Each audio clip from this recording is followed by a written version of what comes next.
اور فرشتے آسمان تک اپنے پروں سے ان پر سایہ کر لیتے ہیں۔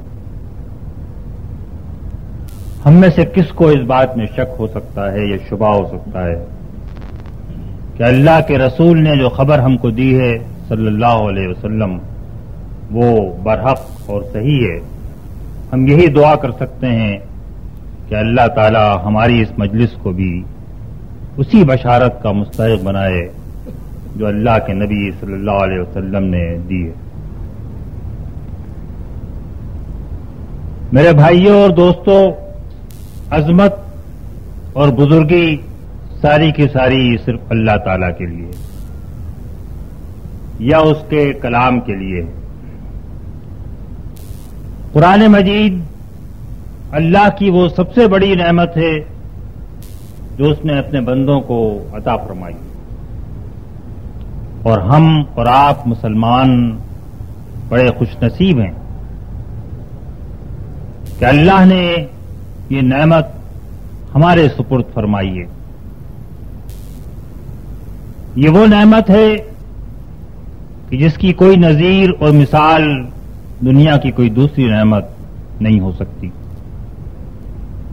اللہ تعالیٰ خود فرماتا ہے کہ اے لوگوں، تمہارے پاس تمہارے رب کی طرف سے نصیحت آ گئی ہے، وہ نصیحت جو ان سارے امراض کے لیے شفا ہے جو تمہارے سینوں میں اور دلوں میں پائے جاتے ہیں۔ یہ راستہ بتاتی ہے اور رحمت کی راہیں کھولتی ہے ان کے لیے جو اس کتاب کو مان لیں، اس کو قبول کر لیں۔ پھر فرماتا ہے قل بفضل اللہ وبرحمتہ، یہ صرف اللہ کا فضل اور اس کی رحمت ہے کہ یہ نعمت تمہیں نصیب ہوئی۔ فبذالک فلیفرحوا، بس یہ وہ چیز ہے جس پر لوگوں کو چاہیے کہ خوشیاں منائے۔ ہوا خیر مما یجمعون، جتنی بھی چیزیں دنیا میں لوگ سمیٹتے ہیں، قرآن کی نعمت ان سب سے زیادہ بہتر اور سب سے زیادہ قیمتی ہے۔ صدق اللہ العظیم۔ تو قرآن مجید سے زیادہ کوئی نعمت ایسی نہیں ہے جو خوشی اور مسرت اور جشن کے مستحق ہو، اور اسی لیے آپ غور کریں تو اللہ تعالیٰ نے ہماری خوشی کے سب سے بڑے دن کو قرآن مجید کے ساتھ وابستہ کر دیا ہے۔ رمضان کا پورا مہینہ قرآن مجید کی نعمت کی نظر ہے۔ قرآن مجید کی خاطر ہی روزے رکھے جاتے ہیں، قرآن مجید کی خاطر راتوں کو قیام ہوتا ہے، قرآن مجید کی تلاوت کی محفلیں مسجد مسجد آراستہ ہوتی ہیں، قرآن مجید کے ختم ہوتے ہیں، اور جب رمضان کا مہینہ ختم ہوتا ہے، اس کی گنتی پوری ہو جاتی ہے، تو اللہ تعالیٰ کے اس فرمان کے مطابق کہ فبذالک فلیفرحوا، اگر جشن منانا ہے، خوشیاں منانا ہے، شادیانے بجانا ہیں، اچھے کپڑے پہننا ہے، لذیذ کھانے کھانا ہے، تو اس کے لیے یہی ایک نعمت ہے جس پر کہ شکر ادا کیا جانا چاہیے۔ وَلِتُكْمِلُوا الْعِدَّةَ وَلِتُكَبِّرُوا اللَّهَ عَلَى مَا هَدَاكُمْ وَلَعَلَّكُمْ تَشْكُرُونَ، تاکہ تم گنتی پوری کرو، اور اللہ نے تم کو قرآن مجید کی جو ہدایت رمضان المبارک کے مہینے میں دی ہے اس پر اسی کبریائی بیان کرو اور اس کا شکر کرو۔ اور اسی لیے رمضان کا مہینہ ختم ہوتا ہے اور ہم سب کی زبانوں پر اللہ اکبر اللہ اکبر لا الہ الا اللہ واللہ اکبر اللہ اکبر وللہ الحمد کا نغمہ جاری ہو جاتا ہے۔ یہ تکبیر کس بات کی تکبیر ہے؟ کہ اللہ کی کبریائی کا بیان کس لیے ہو رہا ہے؟ یہ حمد و شکر کا ترانہ کس چیز کے لیے گایا جا رہا ہے؟ یہ قرآن مجید کے لیے، لِتُكَبِّرُوا اللَّهَ عَلَى مَا هَدَاكُمْ وَلَعَلَّكُمْ تَشْكُرُونَ۔ آپ کہیں گے کہ پھر دوسری عید کس لیے ہوئی؟ تو دوسری عید بھی دراصل قرآن مجید کے لیے ہی ہوئی۔ رمضان کا ہم سوچتے ہیں تو ہمارے ذہن میں روزوں کا تصور آتا ہے، لیکن ہم کو نہیں معلوم یا ہم نہیں جانتے کہ رمضان کی تو ساری عظمت قرآن مجید کی وجہ سے، اور عید بھی اسی لیے ہے کہ قرآن مجید کا جشن منایا جائے۔ یہ نزول قرآن کی سالگرہ ہے کہ جو سارا عالم اسلام مناتا ہے۔ اور دوسری عید کے بارے میں صحیح بخاری کی روایت ہے، ایک یہودی نے حضرت عمر رضی اللہ تعالی عنہ سے کہا کہ تمہاری کتاب میں ایک آیت ایسی ہے کہ اگر یہ ہم پر نازل ہوتی تو ہم اس دن کو اپنا یوم عید بنا لیتے۔ پوچھا وہ آیت کون سی ہے؟ کہا کہ وہ آیت ہے الیوم اکملت لکم دینکم واتممت علیکم نعمتی ورضیت لکم الاسلام دینا۔ آج کے دن میں نے تمہارے دین کو کامل کر دیا، اپنی نعمت کو تمہارے لیے پورا کر دیا، اور اسلام کو تمہارے لیے دین بنا دیا، دین کے طور پہ پسند کر لیا۔ حضرت عمر رضی اللہ تعالیٰ عنہ فرماتے ہیں کہ مجھے یاد ہے کہ یہ آیت کب نازل ہوئی اور کہاں نازل ہوئی، اور نبی کریم صلی اللہ علیہ وسلم اس وقت کہاں موجود تھے۔ یہ عرفے کا دن تھا، عرفات کا میدان تھا، حج کا دن تھا، اور عید قربان سے ایک دن پہلے اللہ تعالیٰ نے اس آیت کو نازل فرمایا۔ تو آپ غور فرمائیں تو اگر پہلی عید نزول قرآن کے آغاز کی سالگرہ ہے تو دوسری عید اللہ تعالیٰ کی اس نعمت کے مکمل ہو جانے کی خوشی کا اظہار ہے۔ قومیں اپنے تہوار ان چیزوں پر شکر ادا کرنے کے لیے مناتی ہیں جن کے ساتھ ان کی زندگی کا پورا وجود و تشخص وابستہ ہوتا ہے۔ عیسائی سمجھتے ہیں کہ ان کی ملت کا وجود حضرت عیسیٰ علیہ السلام کے دم سے قائم ہے۔ وہ ان کی پیدائش کے دن کو ان کے عقیدے کے مطابق، ان کی صولی کے دن کو، ان کے دوبارہ اٹھنے کے دن کو وہ عید کے طور پہ مناتے ہیں۔ یہودی سمجھتے ہیں کہ وہ دن جس دن اللہ تعالیٰ نے ان کو فرعون کے جبر و تسلط سے آزادی دلا کے اور دریائے نیل پار کرایا، وہ دن ان کے لیے عید کا دن ہے۔ لیکن مسلمانوں کے نزدیک اگر کوئی شخص ایسا تھا جس کی زندگی عید کی مستحق ہو سکتی تھی تو اس ہستی سے بڑھ کر کون سی ہستی تھی جو کامل ہستی ہے، جو اللہ کا آخری نبی صلی اللہ علیہ وسلم تھا، جو رحمت للعالمین تھے، جو خدا کے حبیب اور بندوں کے محبوب تھے۔ لیکن اللہ نے اپنی کتاب کے نزول کو ہمارے لیے خوشی اور جشن کے دن قرار دیا۔ پھر کچھ قومیں عید اس وقت مناتی ہیں جب موسم سرما کی طویل تاریک راتیں گزرنے لگتی ہیں اور بہار کے گرم دن آنے لگتے ہیں، کوپلیں پھوٹتی ہیں، سبزہ نکلتا ہے، کہیں نوروز منایا جاتا ہے، کہیں بسنت منایا جاتا ہے۔ لیکن اللہ تعالیٰ نے ہمارے لیے اس گھڑی کو یوم جشن قرار دیا جب تاریکی کی، جہالت کی، اللہ کے علاوہ جھوٹے خداؤں کی غلامی کی تاریک رات چھٹ گئی اور اللہ کا نور طلوع ہوا، اور انسان نے عدل اور مساوات اور امن اور آزادی کی نئی موسم بہار کی دنیا میں قدم رکھا۔ یہ اس بات کو ظاہر کرنے کے لیے بالکل کافی ہے کہ اس امت کو بنانے والے خالق کی نظر میں اس امت کی پوری زندگی جس چیز سے وابستہ ہے وہ اللہ کی کتاب ہے۔ اس کا تشخص، اس کا وجود، اس کی زندگی، اس کا عروج، اس کا زوال، اس کی بلندی، اس کی پستی، اس کی خوشحالی اور اس کی پسماندگی، یہ سب کا سب اسی کتاب کے ساتھ وابستہ ہے۔ اور یہ کوئی شاعری نہیں ہے، بلکہ مسلمانوں کی 1400 سال کی تاریخ اس بات پر گواہ ہے کہ یہی حقیقت ہے جو ان کی زندگی کی سب سے بڑی حقیقت ہے۔ جب انہوں نے اس کتاب کا دامن تھاما وہ دنیا میں معزز ہوئے، سربلند بھی ہوئے، خوشحال بھی ہوئے، اور جب انہوں نے اس کتاب کا دامن ہاتھ سے چھوڑا وہ دنیا میں ذلیل بھی ہوئے، مسکین بھی ہوئے، پسماندہ بھی ہوئے اور غریب بھی ہوئے۔ آپ دور اول کو لیں یا اس کے بعد آنے والے ادوار کو لیں، تاریخ اپنے آپ کو اسی طرح دہراتی رہی۔ اس لیے کہ اس کتاب کو چھوڑ کے اور کوئی وجہ نہیں تھی کہ اللہ تعالیٰ ایک نئی امت برپا کرتا، ایک نئی امت مبعوث کرتا۔ اللہ تعالیٰ کو اس بات سے کوئی دلچسپی نہیں تھی کہ دنیا کی حکومت عربوں کے ہاتھ میں آئے یا ترکوں کے ہاتھ میں آئے یا عباسیوں کے ہاتھ میں آئے یا عثمانیوں کے پاس جائے یا سلاجقہ آ کر حکومت کے تخت پر بیٹھیں یا مغل حکومت کریں۔ اس لیے کہ جب قرآن مجید آیا تو ان میں سے ہر کام ہو رہا تھا۔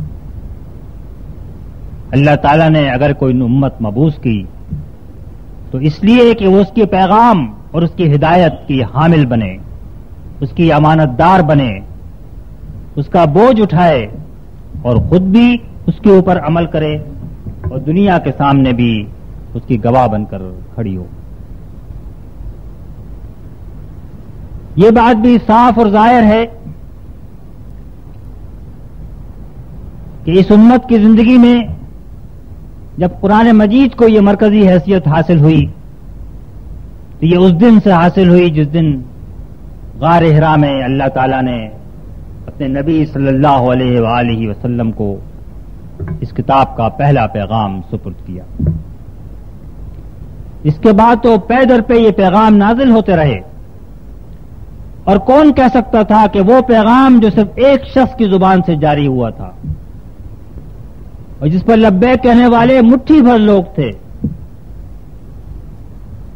وہ غلام تھے، وہ کمزور تھے، وہ غریب تھے، وہ عرب کے بڑے بڑے سردار نہیں تھے جنہوں نے اس پکار پر لبیک کہا تھا، وہ بہت پڑھے لکھے لوگ بھی نہیں تھے، ان کے پاس دولت کے ڈھیر بھی جمع نہیں تھے، سرداری کا کی کلاہیں بھی ان کی سروں پر سجی ہوئی نہیں تھیں، مٹھی بھر لوگ عرب میں جمع ہوئے۔ تو کون کہہ سکتا تھا کہ یہ مٹھی بھر لوگ، یہ غار حرا سے نکلنے والی ایک آواز چند سال میں دنیا کے ایک سرے سے دوسرے سرے تک گونجے گی، اور وہ لوگ جس کے ماننے والے ہیں وہ دنیا کے مالک کو لیڈر اور امام بن جائیں گے۔ اوائل مکہ کی زندگی کا واقعہ ہے کہ خباب بن ارت رضی اللہ تعالی عنہ ایک بےکس غریب مسلمان تھے، غلام بھی تھے۔ ان کا آقا ایمان لانے کے جرم میں ان کو باندھ کر آگ کے انگاروں پر لٹاتا تھا اور پیٹھ کی چربی سے پگھل کے وہ انگارے بجھ جایا کرتے تھے۔ اس حالت میں وہ فرماتے ہیں کہ میں نبی کریم صلی اللہ علیہ وسلم کی خدمت میں حاضر ہوا اور میں نے کہا کہ یا رسول اللہ، مظالم کی حد ہو گئی، آپ ہمارے لیے دعا کیجیے۔ ان کا اپنا بیان ہے کہ نبی کریم صلی اللہ علیہ وسلم اپنی چادر سے ٹیک لگائے خانہ کعبہ کی دیوار سے لگے ہوئے بیٹھے تھے۔ یہ بات سن کر ایک حدیث میں الفاظ یہ ہیں کہ آپ کا چہرہ اس طرح سرخ ہو گیا جیسے کسی نے انار کے دانے آپ کے چہرے پر نچوڑ دیے، اور آپ اٹھ کر بیٹھ گئے اور آپ نے کہا کہ اے خباب، تم سے پہلے جن لوگوں کو یہ امانت دی گئی تھی ان کو ہر طریقے سے ستایا گیا، یہاں تک کہ لوہے کی کنگھیوں سے ان کی ہڈیوں پر سے گوشت نوچ لیا گیا، ان کو آگ کے گڑھوں میں پھینکا گیا، ان کے لیے گڑھے کھودے گئے اور آرے لا کر ان کو 2 ٹکڑے کر دیا گیا، لیکن وہ اپنے مقام پر ثابت قدم رہے، اور خدا کی قسم میرا کام مکمل ہو کے رہے گا، یہاں تک کہ ایک عورت عرب کے ایک سرے سے دوسرے سرے تک جائے گی اور کوئی اس کو آنکھ اٹھا کر دیکھنے والا نہیں۔ حاتم طائی کا نام آپ سب نے سنا ہوگا. یہ عرب کے مشہور قبیلہ طے کے سردار تھے اور اپنی فیاضی کے لیے مشہور تھے. ہمارے ہاں بھی لٹریچر میں کہانیوں میں ان کا نام پکارا جاتا ہے. عیسائی تھے. ان کے لڑکے تھے عدی بن حاتم، جو کہتے ہیں کہ مجھے سب سے زیادہ اگر کوئی چیز ناپسند تھی تو محمد رسول اللہ صلی اللہ علیہ وسلم کی ذات اور آپ کی دعوت. لیکن جب آپ نے میرے قبیلے کے اوپر بھی قبضہ کر لیا اور میں بھاگ کھڑا ہوا تو میں نے سوچا کہ مجھے جا کے بات تو سننی چاہیے. اگر یہ بات اچھی ہوئی تو میرے فائدے کی ہے اور اگر غلط ہوئی تو مجھے کیا نقصان ہوگا. چنانچہ میں آپ کی خدمت میں حاضر ہوا. جب میں مدینے میں داخل ہوا تو لوگوں نے کہا عدی بن حاتم آ گئے، عدی بن حاتم آ گئے. مشہور آدمی تھے. لوگوں کو بڑی خوشی بھی ہوئی، تعجب بھی ہوا کہ یہ کیوں آ گئے. فرماتے ہیں حضور نے میرا ہاتھ پکڑا، اپنے ہاں لے گئے، گدے پر مجھے بٹھایا، خود میرے ساتھ بیٹھے اور کہا کہ عدی اسلام لاؤ. اور مجھے معلوم ہے کہ تم اسلام کیوں نہیں لاتے. تم سوچتے ہو کہ یہ مٹھی بھر لوگ جن پر ہر طرف سے دشمن جلغار کیے ہوئے ہیں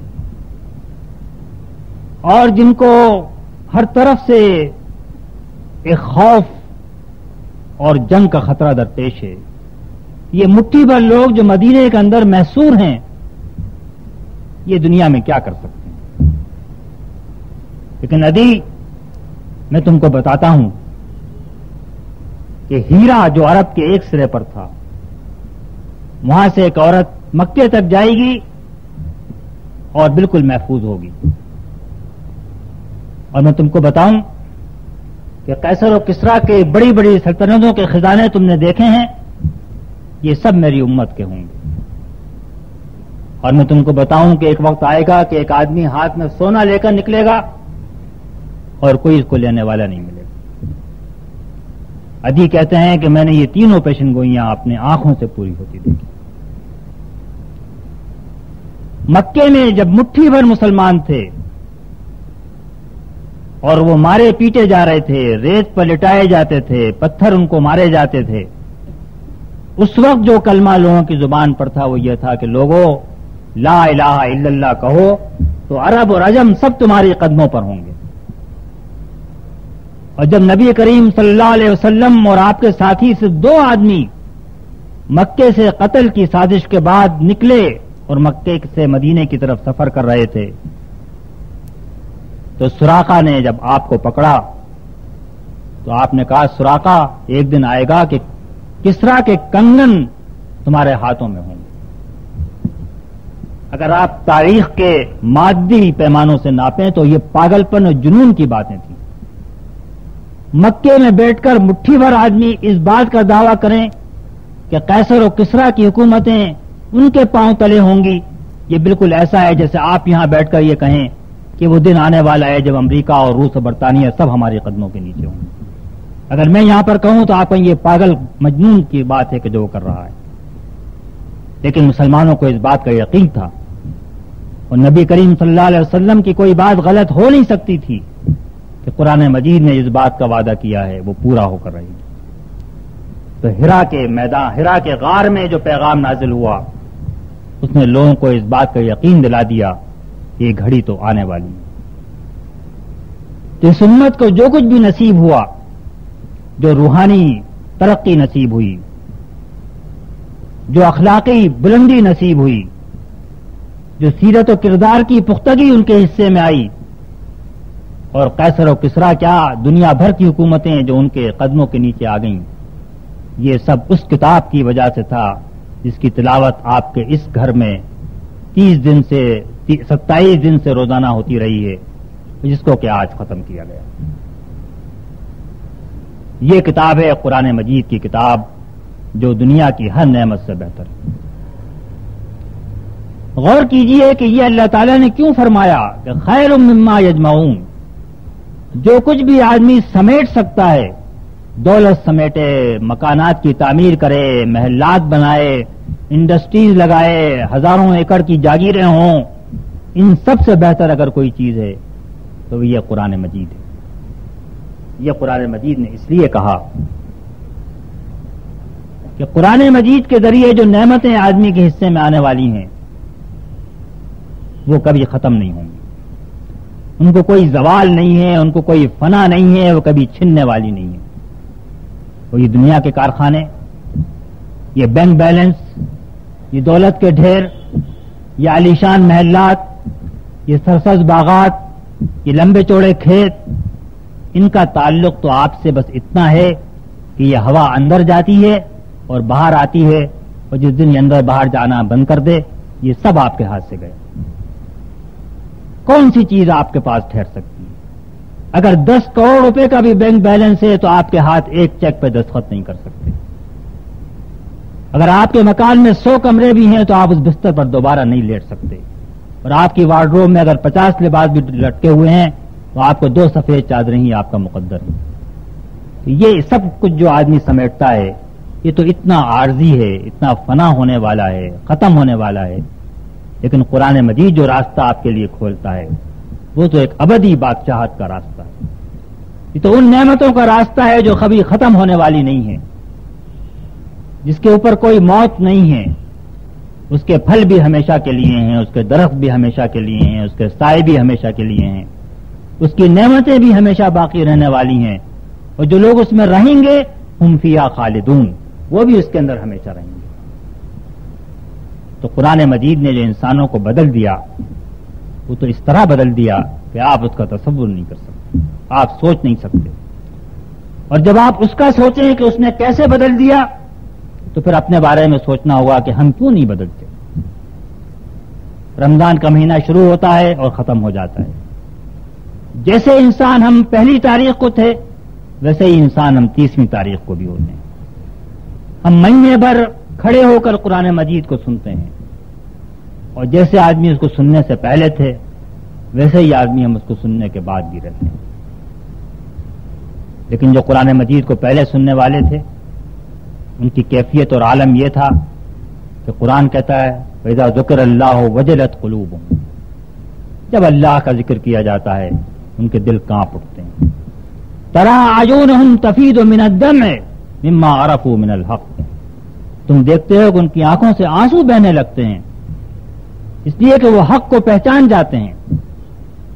کتاب متشابہ مثانی تقشعر منہ جلود الذین یخشون ربهم ثم تلین جلودهم وقلوبهم الی ذکر اللہ، جسم کے رونگٹے کھڑے ہو جاتے ہیں، کھال سخت پڑ جاتی ہے، دل نرم پڑ جاتے ہیں۔ یہ اثر تو ان کے جسم پر پڑتا ہے۔ کبھی سوچئے کہ قرآن پڑھا بھی جاتا ہے، ہم اس کی ورق گردانی بھی کرتے ہیں، جلدی جلدی ختم قرآن کی محفلیں بھی ہوتی ہیں، کس کا دل نرم پڑتا ہے، کس کی آنکھوں میں نمی آتی ہے، کس کے جسم کے بال کھڑے ہوتے ہیں، کس کو یہ احساس ہوتا ہے کہ کس کا کلام ہے کہ جو پڑھا جا رہا ہے، رب السماوات والارض کا کلام ہے۔ ہم تو چاہتے ہیں کہ جلدی سے یہ چیز ختم ہو، اگر 2 منٹ تراویح لمبی ہو جائے تو ہم امام سے کہتے ہیں کہ ذرا مختصر کرو، جلدی کرو۔ میں آپ سے کہتا ہوں کہ اگر ڈپٹی کمشنر، اگر گورنر، اگر وزیر اعلیٰ، اگر وزیر اعظم آپ کے گھر پر آئے، اس کا خط آپ کے پاس آئے، وہ آپ کو اپنی مجلس میں بلائے، تو کیا آپ اتنے ہی بے دلی کے ساتھ جائیں گے؟ اتنے ہی آپ جلدی سے بھاگ آنے کی فکر کریں گے؟ آپ تو گھنٹوں پہلے جائیں گے، اپنے لباس کو ٹھیک کریں گے، کبھی واسکٹ دیکھیں گے، کبھی شیروانی کی کریز دیکھیں گے، کبھی ٹائی کی ناٹ دیکھیں گے کہ ٹھیک بندی ہے نہیں بیٹھی ہے، پہلے سے پہنچ کے انتظار کریں گے، پی اے سے بار بار پوچھیں گے کب وقت آئے گا اور کب میں اندر جاؤں گا۔ یہ تو آپ کا حال ہے ان کے ساتھ جو آپ کو کچھ نہیں دے سکتے، جن کے ہاتھ میں ذرہ برابر بھی اختیار نہیں ہے آپ کو نفع نقصان پہنچانے کا، لیکن وہ کہ جس کے ہاتھ میں سارا اختیار ہے کائنات کا، ساری قوت ہے، ساری طاقت ہے، اس سے آپ کی بے نیازی کا یہ عالم ہے، اس سے کلام سے ہماری بے نیازی کا یہ عالم ہے کہ نہ ہم اس کو سننا چاہتے، نہ پڑھنا چاہتے، نہ سمجھنا چاہتے، لیکن اس کے پہلے سننے والوں کی کیفیت جو قرآن مجید نے بیان کی ہے وہ آپ کے سامنے۔ پھر جو قرآن مجید کا حصہ آتا وہ یہ سمجھتے تھے کہ یہ ہمارے عمل کرنے کے لیے آ رہا ہے، وہ اس کے رنگ میں رنگ جاتے، اس کی تصویر بن جاتے، اس کی زندگی جو ہے وہ ان کی شرح ہوتی، ان کی زندگی قرآن مجید کی ان آیات کی شرح اور تفسیر بن جاتی جو ان کے پر نازل ہوا کرتا۔ کہتے ہیں کہ ہم نے تو سورہ البقرہ 10 سال میں ختم کی، ہم تو ایک مجلس میں چاہتے ہیں کہ شبینہ پڑھ کے پوری رات میں قرآن مجید ختم کر دیں. بعض صحابہ کہتے ہیں کہ ہم نے سورہ البقرہ 10 سال میں ختم کی. ہم 8 آیتیں سیکھتے تھے، ان کو اچھی طرح سمجھتے تھے، ان کے اوپر عمل کرتے تھے، ان کو محفوظ کرتے تھے. اس کے بعد ہم 8 آیتیں اور سیکھتے تھے، اور اس طریقے سے ہم نے سورہ البقرہ پوری ختم کی.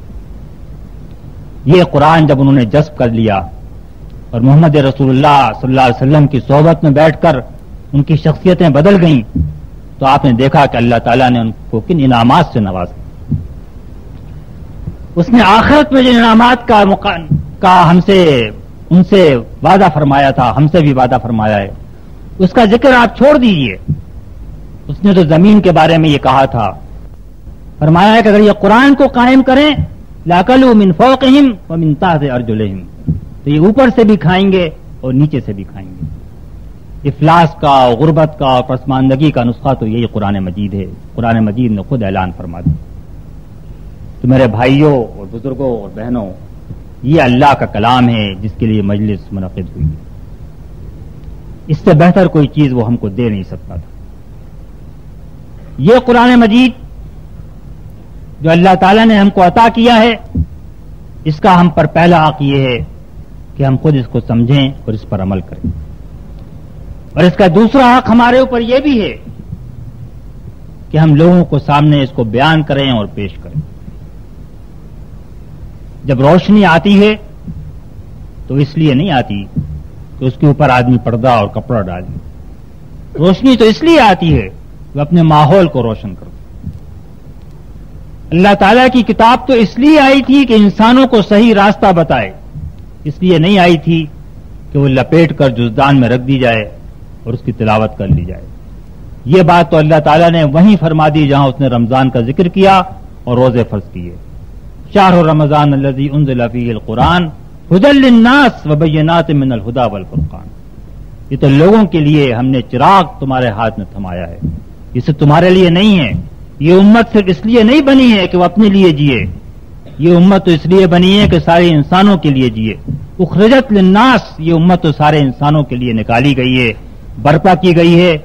اور یہ امت جو ہے یہ قرآن مجید کے ساتھ برپا کی گئی ہے، اس لیے کہ اس کے پاس تو وہ ہدایت ہے جو کہ سارے انسانوں کے لیے ہدایت ہے. تو اللہ تعالیٰ نے اس کے ساتھ یہ بھی فرمایا، ان الذین یکتمون ما انزلنا من البینات والہدی من بعد ما بیناہ للناس فی الکتاب اولئک یلعنہم اللہ ویلعنہم اللعین. وہ لوگ جو اس کتاب کو، ہدایت کو چھپا کر بیٹھتے ہیں، چھپا لیتے ہیں، اس کے بعد کہ ہم نے اس کو کھول کے بیان کر دیا ہے. من بعد ما بیناہ، اور کس کے لیے بیان کیا ہے؟ للناس، سارے انسانیت کے لیے. ان کے اوپر اللہ تعالیٰ بھی لعنت فرماتا ہے اور سارے انسان بھی لعنت کرتے ہیں. اللہ تعالیٰ اس لیے لعنت فرماتا ہے کہ میں نے اتنی بڑی نعمت ان کے ہاتھوں میں دی ہے اور یہ اس سے غافل سو رہے ہیں. اور انسان اس لیے لعنت کرتے ہیں کہ ہم گمراہی کے اندھیروں میں بھٹکتے پھر رہے ہیں. بے شمار روگ اور مرض ہیں کہ جو ہم کو لگے ہوئے ہیں. ان کے پاس نسخہ موجود ہے جس سے ہمارا علاج ہو سکتا ہے. ان کے پاس وہ روشنی موجود ہے جس سے ہماری زندگی کی راہیں روشن ہو سکتی ہیں. یہ نسخہ بھی اپنی جیب میں رکھے بیٹھے ہیں اور لیمپ چراغ کے اوپر بھی انہوں نے پردہ ڈال رکھا ہے. تو وہ لعنت نہ کریں تو کیا کریں؟ پھر فرماتا ہے للذین تابوا واصلحوا وبینوا، جو توبہ کریں، اپنی اصلاح کریں اور کتاب کو کھول کے بیان کریں، فاولئک اتوب علیہم وانا التواب الرحیم، ان پر میں متوجہ ہوتا ہوں، ان کی توبہ قبول کرتا ہوں. ان الذین کفروا وماتوا وهم کفار، لیکن جنہوں نے قرآن کی یہ ناشکری کی اور اس کا انکار کیا، اس کو نہیں مانا، اولئک علیہم لعنت اللہ والملائکۃ والناس اجمعین. اب ذرا اللہ تعالیٰ کا آپ انداز بیان دیکھیے، اس کی شدت دیکھیے، اس میں دھمکی اور غضب کی جھلک دیکھیے. ان پر اللہ کی لعنت جس نے کتاب دی، فرشتوں کی لعنت جنہوں نے کتاب لا کر پہنچائی، اور انسانوں کی لعنت کہ جن کے لیے کتاب لائی گئی. تو یہ کتاب جہاں نعمت ہے وہاں پر ایک امانت بھی ہے، اور یہ نعمت اور امانت اللہ تعالیٰ نے ہمارے سپرد فرمائی. اور ہم کو دیکھنا یہ ہے کہ ہم اس نعمت کا حق بھی کیا ادا کر رہے ہیں اور اس امانت کا حق ہم کیا ادا کریں؟ یہ کتاب جو اللہ تعالیٰ نے ہم کو عنایت فرمائی ہے، یہ کتاب جس نے کہ ہم سے پہلے آنے والوں کی زندگیاں بدل دیں، آپ سوچیں کس طرح بدل دیں، اور آج ہم کو اس کے ساتھ کیا معاملہ کرنا چاہیے۔ یہ کتاب نازل ہوئی، جو کتاب کو سننے والوں کو اس بات کا یقین کامل تھا، یہ زبان سے کہے ہوئے الفاظ نہیں تھے، بلکہ ان کو یقین کامل تھا کہ اس کا ایک ایک لفظ اللہ کی طرف سے۔ جس طرح آج اگر اخبار میں کوئی بڑا اہم اعلان آئے جس کا بڑا گہرا اثر آپ کی زندگی پر پڑتا ہو، کوئی جائیداد بک رہی ہو بڑی سستی، تو آپ دوڑ کر ہر آدمی پوچھے گا بھئی آج کا اخبار میں یہ خبر ہے، دیکھی تم نے کہاں ہے؟ کوئی نیا قانون آ جائے تو آپ بے چین مضطرب ہو کر جائیں گے بھئی نیا قانون کیا آج آیا ہے حکومت کی طرف سے؟ تو ان لوگوں کے لیے تو حکومت ایک ہی تھی، لہو ملک السماوات والارض، آسمان اور زمین کی حکومت اسی کے لیے ہے، وہ کسی کے لیے نہیں۔ اس کی طرف سے جو اعلان آتا تھا وہ ان کی سر آنکھوں پر ہوتا تھا۔ اگر یہ کہا جاتا تھا کہ اگر ایک حبہ بھی اللہ کی راہ میں دو گے تو 700 گنا تو یقینی ہے، اس سے زیادہ ہم دیں گے، تو ان کو اس بات پر یقین ہوتا تھا۔ اس کے بعد ان کی جیب بند نہیں رہتی تھی، لوگ اپنے ہزاروں لا کر لٹا دیا کرتے تھے، اپنے قیمتی باغ لا کر اللہ کی راہ میں دے دیا کرتے تھے، مزدوری کرتے تھے اور پیسے لا کر قدموں پہ رکھ دیتے۔ اگر ان کو اس بات کی خوشخبری دی جاتی تھی کہ اللہ کی راہ میں گردن کٹا دو گے جنت میں سیدھے جاؤ گے، تو لوگ اپنے ہاتھوں سے کھجور پھینک دیتے تھے کہ اب اتنا انتظار بھی کیوں کریں۔ غزوہ احد یا غزوہ بدر کا واقعہ ہے کہ حضور نے کھڑے ہو کر کہا سارعوا الی مغفرۃ من ربکم وجنۃ عرضها السماوات والارض، دوڑو اس جنت کی طرف اور مغفرت کی طرف، اس جنت کی طرف جس کی وسعت میں زمین و آسمان سما جائیں۔ ایک نوجوان لڑکا کھڑا ہوا تھا، اس نے کہا حضور کیا میں بھی جنت میں جا سکتا ہوں؟ آپ نے کہا کیوں نہیں، راستہ کھلا ہوا ہے۔ آج کوئی جنت کے راستے ہمارے لیے 1000 کھول دے، ہمارے قدم اس راہ پہ نہیں اٹھتے، لیکن وہاں تو یقین تھا، ایمان تھا۔ ان کے ہاتھ میں کھجوریں تھیں، کہنے لگے اتنی دیر کون انتظار کرے کہ کھجوریں ختم ہوں؟ اتنا یقین تھا حضور کے وعدے پر، قرآن کی دعوت پر۔ کھجوریں ہاتھ سے پھینک دی، تلوار نکالی، لڑے، شہید ہو گئے۔ ہم تو کتنے لوگ ہیں کہ کتنی کھجوریں ہاتھ میری انتظار کر رہے ہیں، ذرا یہ کام ہو جائے تو پھر ہم نیک بن جائیں گے، ذرا یہ بیوی بچوں کا مسئلہ سلجھ جائے تو پھر ہم اللہ کے دین کا کام کریں گے۔ کتنی کھجوریں لیے ہم انتظار کرتے ہیں، برسوں انتظار کرتے ہیں، اور جنت کا راستہ ہمارے سامنے کھلا رہتا ہے، ہم اس پر نہیں چلتے۔ تو قرآن مجید نے تو اتر کے ان کے دلوں میں اس ایمان کو اتار دیا تھا، اسی لیے ان کے دل کانپ اٹھتے تھے، لرز اٹھتے تھے، کپ کپا جاتے تھے، کھالیں نرم پڑتی تھیں، آنکھوں سے آنسو بہتے تھے کہ یہ تو ایک وہ چیز تھی جو زندہ حقیقت تھی ان کی زندگی کے اندر۔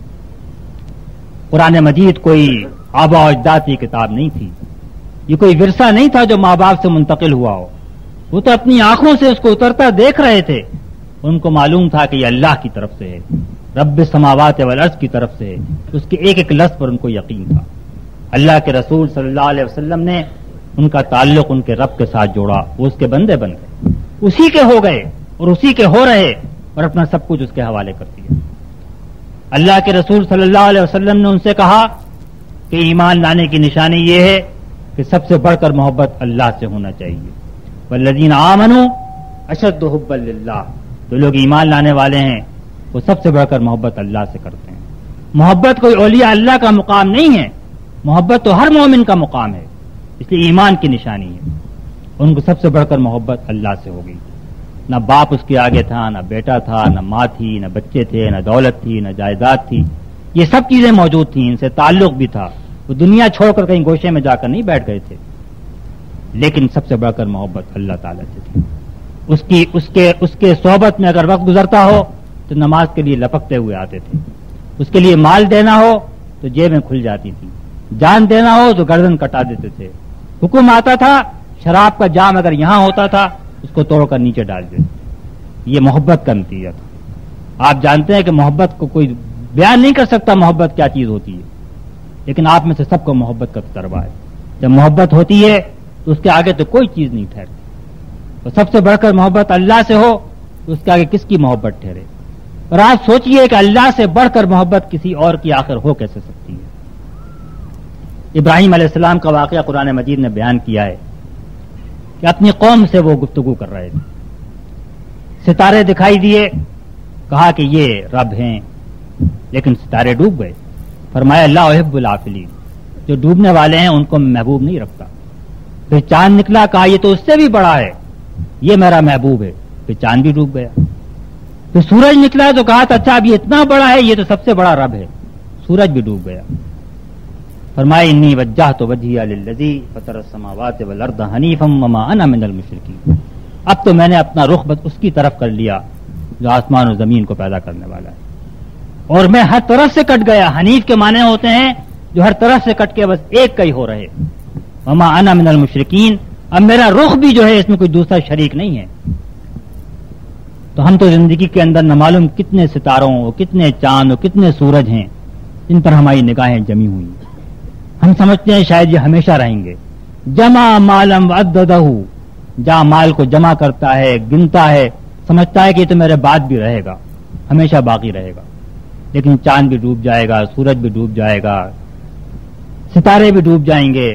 ان ڈوبنے والی چیزوں سے محبت سے کیا حاصل؟ محبت کرے تو آدمی اس سے کرے جس کے بارے میں کہا ہے کل شیء ہالک الا وجہہ، ہر چیز ہلاک ہونے والی ہے، صرف ایک چیز ہے، وہ اس کا چہرہ ہے کہ جو ہلاک نہیں ہوگا۔ کل من علیہا فان ویبقى وجہ ربک ذو الجلال والاکرام، ہر چیز فنا ہونے والی ہے، صرف ایک چیز ہے تمہارے رب کا چہرہ اکرام و جلال والا کہ جو باقی رہے گا۔ تو پھر محبت آدمی کرے تو ان چیزوں سے کیوں کرے جو آج ہیں وہ کل نہیں رہیں گی؟ آدمی محبت کرے تو اس چیز سے کرے جو ہمیشہ رہنے والی ہے۔ والذین آمنوا اشد حبا للہ، پھر ان کو جنت کا طلبگار بنا دیا اور دوزخ سے ڈرنے والا بنا دیا۔ جنت کے تو ویسے طلبگار ہو گئے وہ جنت ان کی نگاہوں کے سامنے رہتی تھی۔ جنت دوزخ کوئی وائز اور مولوی کا واز نہیں تھا ان کے لیے، وہ تو جنت و دوزخ کو دن رات اپنی مجلسوں میں اس طرح سنتے تھے اور دیکھتے تھے وہ یہ آنکھوں کے سامنے ہوں، اور اسی لیے ان کو اس بات پر یقین تھا کہ یہ ہم یہ کریں گے جنت میں جائیں گے، یہ کریں گے دوزخ میں جائیں گے۔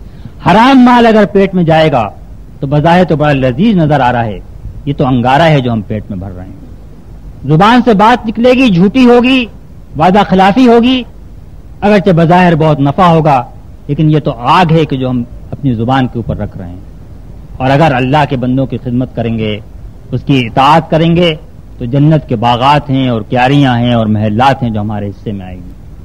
قرآن مجید کے تو اکثر حصے اسی پر مبنی ہیں، یہ جنت ہے اور یہ دوزخ ہے، یہ اس میں محلات ہیں اور یہ کھانے ہیں اور یہ پرندوں کا گوشت ہے اور یہ فواکہات ہیں اور یہ ساتھی ہیں اور یہ صحبتیں ہیں اور یہ مجلسیں ہیں، اور یہ سب ان کے لیے حقیقت تھی۔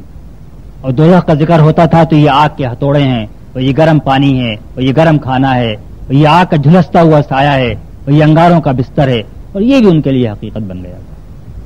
اس نے ان کو وہ قوت بنا دیا کہ قیصر و کسریٰ بھی ان کے آگے زیر ہو گئے۔ اس نے ان کو وہ قوت بنا دیا کہ ایک مستشرق کے الفاظ میں وہ مکے کا یتیم بچہ جس کو پوچھنے والا کوئی نہیں تھا، 80 سال کے بعد اسپین سے لے کر چین تک وادیوں میں، صحراؤں میں، جنگلوں میں، شہروں میں اس کا نام پکارا جانے لگا۔ یہ کن لوگوں نے کیا؟ یہ ان لوگوں نے کیا جن کو اپنے رسول کے اوپر پورا یقین اور ایمان تھا، جن کو اللہ کی کتاب پر ایمان تھا۔ اس کتاب نے تو اس طرح ان کو بدل کے رکھ دیا، اور جب وہ بدل گئے تو ان کے ساتھ اللہ تعالیٰ کے سارے وعدے پورے ہوئے، اور جب ہم نے اس کتاب کو چھوڑ دیا تو پھر اس کے ہمارے وعدے ہمارے ساتھ بھی پورے ہوئے۔ کبھی ہم پر منگول مسلط کیے گئے، کبھی ہم پر یورپین مسلط کیے گئے، ہماری عزت، ہماری دولت، ہمارے وہ نوادر، ہمارے خزانے سب غیروں کے پاس چلے گئے۔ یہ سب کس لیے ہوا؟ اس لیے نہیں ہوا کہ ہم کمزور تھے، اس لیے نہیں ہوا کہ ہمارے پاس اسلحہ کم تھا۔ آپ کے پاس اسرائیلی عرب جنگ جو ہوئی تھی 67 میں 6 دن کی، آپ سب جانتے ہیں کہ عربوں کے پاس فوج کئی گنا زیادہ تھی، عربوں کے پاس ٹینک اسرائیل سے کئی گنا زیادہ تھے، ہوائی جہاز بھی کئی گنا زیادہ تھے، ہوائی جہاز میدان پہ کھڑے کھڑے تباہ ہو گئے، میزائل کی بیس جنرل نے خود اسرائیل کے حوالے کر دی، اور لاکھوں کے فوج کئی گنا زیادہ مسلمانوں کی تعداد مٹھی بھر یہودیوں سے شکست کھا گئی۔ لوگ کہتے ہیں، بعض لوگوں نے مجھ سے پوچھا 67 میں کہ اللہ تعالیٰ نے تو قرآن مجید میں لکھا ہے کہ بنی اسرائیل پر ہمیشہ کے لیے ذلت اور مسکنت مسلط کر دی گئی، تو یہودی کیسے فاتح ہو گئے؟ میں نے کہا آپ نے غور نہیں کیا، اللہ تعالیٰ کا رشتہ نہ بنی اسرائیل سے ہے نہ اس کا رشتہ ہمارے ساتھ ہے، اس کا رشتہ تو ایمان اور عمل صالح کے ساتھ ہے۔ جب اس نے یہودیوں کو معزول کر دیا اور امت محمدیہ کو لا کر اس مقام پہ کھڑا کر دیا کہ وہ اللہ کی کتاب، اس کی دعوت اور اس کی توحید کی دعوت کی امین اور لمبردار ہو، اور جب ہم نے اس سے بے وفائی کی تو جس طرح ہوتا ہے نا کہ جب آدمی کا کوئی اپنا ملازم اس سے بے وفائی کرے تو محلے کے چمار کو کھڑا کر کے اس کو جوتے باندھے جاتے ہیں۔ اس لیے یہودیوں کے ذریعے ہم کو جوتے پڑوائے گئے ہیں کہ دیکھو یہ تمہارا مقام تھا اور آج تم اتنے ذلیل ہو۔ کس لیے؟ اس لیے قرآن مجید نے جو نعمت ہمارے حوالے کی ہے، قرآن مجید نے ہم کو جو امانت دی ہے، ہم اس کا حق ادا نہیں کر رہے ہیں۔ میرے بھائیوں اور دوستوں اور میری بہنوں، یہ اللہ کی کتاب ہمارے پاس موجود ہے۔ اس کتاب کے اندر ہمارے بلندی کے سارے خزانے اسی کے اندر ہیں، ساری کنجیاں اس کے پاس ہیں، سارے دروازے اس کے اندر ہیں، اس کے باہر کوئی دروازہ نہیں ہے، اس کے علاوہ کہیں کوئی کنجی نہیں ہے، اس کے علاوہ کوئی نسخہ نہیں ہے۔ ہم روز صبح اخبار پڑھتے ہیں اور روتے ہیں اور اپنی قوم کی حالت پہ مرثیہ پڑھتے ہیں، لیکن میں آپ سے کہتا ہوں کہ صرف ایک ہی نسخہ ہے جو قوم کے امراض کا علاج ہے۔ اس نے خود اعلان کیا ہے کہ شفاء لما فی الصدور۔ ہمارے امراض کی جڑ کیا ہے؟ ہمارے امراض کی جڑ تو ہمارے دلوں میں ہے۔ قرآن مجید نے کہا فی قلوبہم مرض، مرض کی جڑ تو دلوں کے اندر ہوا کرتی ہے۔ فإنہا لا تعمی الابصار ولکن تعمی القلوب التی فی الصدور۔ آنکھیں اندھی نہیں ہوتی۔ آج سیاستداں ہوں یا بیوروکریٹ ہوں یا تاجر ہوں یا بھائی کا خون بہانے والے ہوں، سب خوب جانتے ہیں کیا برا ہے کیا اچھا ہے۔ کسی کے علم میں کمی نہیں ہے، کسی کی آنکھیں اندھی نہیں ہیں، سب کو دکھائی دے رہا ہے کہ برے کام ہیں، وہ پھر بھی کرتے ہیں۔ فإنہا لا تعمی الابصار ولکن تعمی القلوب التی فی الصدور، اس لیے کہ دل اندھے ہو گئے ہیں جو کہ دلوں کے اندر۔ اور جب یہ کیفیت ہو جائے تو پھر علاج تو اسی کے پاس ہے جو شفاء لما فی الصدور ہے۔ نبی کریم صلی اللہ علیہ وسلم کی حدیث ہے کہ آدمی کے جسم میں ایک گوشت کا لوتھڑا ہے، اذا صلحت صلح الجسد کلہ واذا فسدت فسد الجسد کلہ۔ وہ سدھر جائے تو سارا جسم سدھر جاتا ہے، وہ بگڑ جائے تو سارا جسم جو ہے وہ بگڑ جاتا ہے۔ الا وہی القلب، سن لو جان لو کہ یہ دل ہے، تمہاری شخصیت کا مرکز ہے، جہاں لالچ اور حرص اور محبت اور نفرت اور ہر چیز، جہاں آدمی کی جذبات اور محرکات سب جہاں پر جمع ہیں، یہ وہ جگہ ہے۔ آپ کہیں گے کہ ایک چھوٹی سی چیز کے بننے بگڑنے سے زندگی کیسے بگڑ سکتی ہے، لیکن آپ خوب جانتے ہیں آج کل تو کینسر کا مرض بڑا عام ہے کہ آدمی کے جسم کے اندر اربوں خلیے ہوتے ہیں۔ آپ کا یہ جسم جو یہاں پر ہے اس میں اربوں خلیے ہیں، اس میں سے اگر ایک خلیہ جو ہے وہ بگڑ جائے، وہ غلط راستے پہ چل پڑے، تو یہ آپ کے لیے موت کا وارنٹ ہے، یہ کینسر کا علاج ہے، اس کے بعد کوئی آپ کو بچا نہیں سکتا۔ تو ہم تو خوب جانتے ہیں کہ بیماری کی جڑ جو ہے وہ تو ایک خلیے سے بھی شروع ہو سکتی ہے۔ تو یہ دل جو ہے یہی سب سے بڑی نعمت ہے، اس میں قرآن کی محبت، اللہ کی محبت، اس کے رسول کی محبت، قرآن نے کیا کہا ہے اس کو سمجھنے کا شوق، اس کی طرف، اس کے لیے اضطراب، اس کے لیے بے چینی، یہ سب سے پہلی چیز ہے۔ میں آپ سے کہوں گا کہ تقریریں تو بہت ہوتی ہیں، آپ بھی سنتے ہیں، میں بھی سنتا ہوں، کرتا بھی ہوں۔ اچھی تقریر ہوتی ہے، ہم واہ واہ کر کے اٹھ کے چلے بھی جاتے ہیں، اس سے کوئی فائدہ نہیں۔ تقریریں سننے، تقریریں کرنے سے نہ آپ کی حالت بہتر ہوگی اور نہ میری حالت بہتر ہوگی۔ کچھ آپ کرنے کا ارادہ کر لیں گے تو ہماری حالت بھی بہتر ہوگی، قوم کی حالت بھی بہتر ہوگی۔ اگر آج آپ اس بات کا ارادہ کر لیں کہ آپ کو اللہ کی کتاب کو سمجھنا ہے کہ اس میں کیا لکھا ہوا ہے، یہ کوئی مشکل کام نہیں۔ اب قرآن مجید کے حضرت شاہ ولی اللہ، اللہ تعالیٰ ان کی قبر کو نور سے رحمت سے بھر دے، ان کی اولاد کی وجہ سے آج اردو زبان کے اندر بے شمار قرآن کے ترجمے بڑے مستند صحیح موجود ہیں۔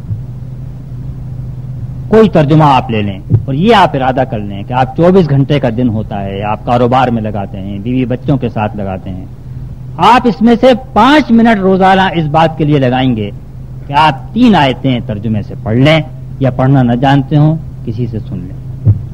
4-5 سال میں پورا قرآن مجید آپ کا ختم ہو جائے گا۔ کوئی مشکل بات نہیں ہے۔ آج بہت مشکل لگتا ہے کہ پورا قرآن کیسے ہم پڑھیں گے۔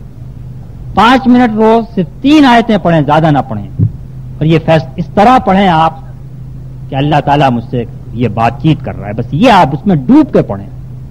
امام غزالی رحمۃ اللہ علیہ ایک بزرگ کا واقعہ احیاء العلوم میں نقل کرتے ہیں، وہ کہتے ہیں پہلے میں قرآن مجید اس طرح پڑھتا تھا گویا کہ میں خود پڑھ رہا ہوں، مجھے کوئی مزہ نہیں آتا۔ پھر میں نے اس طرح پڑھنا شروع کیا جیسے میں نبی کریم صلی اللہ علیہ وسلم سے سن رہا ہوں، تو میرا لطف جو ہے وہ دگنا ہو گیا۔ پھر میں نے اس طرح پڑھا جیسے کہ جبریل علیہ السلام خود مجھ سے مخاطب ہیں، یہ کلام مجھے سنا رہے ہیں، پھر تو کیا کہنے مزے کے۔ اور پھر آخر میں تو میں نے یہ سمجھا کہ اللہ تعالیٰ خود مجھ سے کلام فرما رہا ہے، تو پھر مجھے قرآن مجید کا اصل مزہ ہے۔ اور اللہ تعالیٰ آپ سے کلام فرما رہا ہے کتاب میں، اس نے آپ کے لیے اتاری ہے، وہ بار بار آپ سے کہہ رہا ہے کہ میں نے تمہارے لیے کتاب اتاری، وہ تو آپ سے کلام کر رہا ہے۔ آپ اس سے کلام کے ساتھ 10 منٹ روزانہ صرف کر دیں، اس کی صحبت میں لپک کے جائیں اور اس کے ساتھ آپ 10 منٹ گزار دیں، اس بات کا آپ ارادہ کر لیں کہ آپ 3 آیتیں روز پڑھیں گے اور اس کے مطابق اپنی زندگی بنانے کی کوشش کریں گے، یہ 5-6 سال میں آپ کا ایک بڑا کام ہو جائے گا۔ اگر قرآن مجید کا مفہوم ترجمہ بھی اس قوم کے ہر آدمی تک پہنچ جائے تو کوئی وجہ نہیں ہے کہ اس کی حالت نہ بدل سکے۔ دوسری بات میں آپ سے یہ کہوں گا کہ عملاً کہ آپ اپنے وقت میں سے 5 منٹ رات میں صبح میں اس کام کے لیے نکال لیں کہ آپ بیٹھ کر یہ سوچیں کہ میں نے آج کون سا ایسا کام کیا جو کہ میرے اللہ کو ناخوش کرنے، بس اتنا اپنے آپ سے پوچھ لیں اور کچھ نہ کریں۔ اس سوال کا جواب خود آپ کے اوپر دل کے اوپر اتنا نشتر لگائے گا، کانٹا چبھ ہوئے گا کہ آپ کی حالت بہتر ہوتی چلے گی۔ میں آپ سے یہ نہیں کہہ رہا کہ آپ اس کے آگے کوئی اصلاح بھی کریں، بالکل آپ اصلاح نہ کریں، لیکن روز آپ اپنے آپ سے بیٹھ کے پوچھیں کہ میں نے آج وہ کون سے کام کیے جو میرے اللہ کو ناخوش کرنے والے ہیں اور جو مجھے آخرت میں جہنم میں لے جائیں۔ یہ تو آپ کی اصلاح کا پروگرام ہوا، لیکن آپ کی اصلاح سے بات نہیں بنے گی۔ جیسا میں نے آپ سے کہا کہ اللہ تعالیٰ نے یہ کتاب آپ کے سپرد اس لیے کی ہے کہ آپ اس کتاب کو دوسروں تک پہنچائیں، اس کو لے کر کھڑے ہوں، اس کے لیے اپنا وقت لگائیں، یہ کتاب جو ہے اس کے مطابق زندگی بسر ہو۔ تو یہ اللہ کی کتاب کا آپ کے اوپر حق ہے، اور نبی کریم صلی اللہ علیہ وسلم کی پوری زندگی اسی حق کو اتارتے ہوئے گزری ہے۔ ہم سب جانتے ہیں، ہم سنت کی بھی تعریف جانتے ہیں، فرض کی بھی تعریف جانتے ہیں۔ سنت کی تعریف کیا ہے، حدیث کی تعریف کیا ہے؟ حدیث کی تعریف یہ ہے جو ہمارے محدثین کرتے ہیں، وہ کام جو اللہ کے رسول صلی اللہ علیہ وسلم نے کیا، یا وہ کام بات جو آپ نے کہی، یا وہ بات یا کام جو آپ کے سامنے کیا اور کہا گیا اور آپ نے اس کو اچھا کہا یا آپ خاموش رہے، یہ حدیث کی ٹیکنیکل تعریف ہے جو محدثین کرتے ہیں۔ اسی سے سنت آتی ہے کہ ہمارا لباس ایسا ہو، ہمارے چہرے پر داڑھی ہو، اور ہم کہتے ہیں یہ سنت ہے اور یہ سنت ہے اور یہ سنت ہے، رسول اللہ نے ایسا کیا۔ میں آپ سے پوچھتا ہوں کہ آپ کبھی غور کیجئے کہ غار حرا سے لے کر اس وقت جب کہ حضور نے اپنی جان جانے آفرین کے سپرد کی، اس وقت تک آپ کا دن رات کس کام میں صرف ہوتا تھا؟ سب سے بڑی سنت کیا تھی؟ اللہ کے بندوں کو اللہ کے دین کی دعوت پہنچانا۔ اس کے علاوہ آپ صبح شام رات دن مکے کی گلیوں میں، طائف کی وادی میں، مدینے کے اندر اپنے حجرے میں بیٹھ کر، مسجد نبوی میں بیٹھ کر، فوجیں لے جا کر قبیلوں کے اندر آپ کیا کام کر رہے تھے؟ اللہ کے دین کی دعوت پہنچانا، اس کے لیے جہاد کرنا۔ اس کے بغیر قرآن کا کام مکمل نہیں ہو سکتا۔ یہ قرآن کا پیغام ہے۔ آج یہ مجلس قرآن مجید کی جو تھی، اس میں کہ ہم سب جمع ہوئے، قرآن مجید ختم ہوا، اس مجلس سے اگر ہم کچھ یہ لے کر لوٹ کے جائیں، کچھ عزم ہو، کچھ ارادہ ہو، کچھ صحیح ہو کہ ہم کچھ بنیں گے، کچھ کریں گے۔ آج کا رمضان جو ہے جیسا گزرا ہے، آئندہ رمضان اس سے بہتر ہوگا، ہم اس سے بہتر اللہ کے بندے ہوں گے، اس سے بہتر اس کی اطاعت کرنے والے ہوں گے، قرآن مجید کا حق ادا کرنے والے ہوں گے۔ میں آپ کو اس بات کی گارنٹی دے سکتا ہوں، ضمانت دے سکتا ہوں کہ اگر آپ نے یقین اور ایمان کے ساتھ قرآن مجید کے ساتھ معاملہ کیا تو آپ کی قوم کے بھی، پوری ملت کے بھی سارے مسائل جو ہیں وہ بالکل اس طرح حل ہو جائیں گے جیسے کبھی موجود نہیں تھے، اور ورنہ یہ مسائل آپ کے سر پر رہیں گے، زندگی ایک عذاب رہے گی، اسی عذاب میں ہم زندگی بسر کرتے رہیں گے۔ اللہ تعالیٰ مجھے آپ کو سب کو اس سے بچائے۔ وآخر دعوانا الحمدللہ رب العالمین۔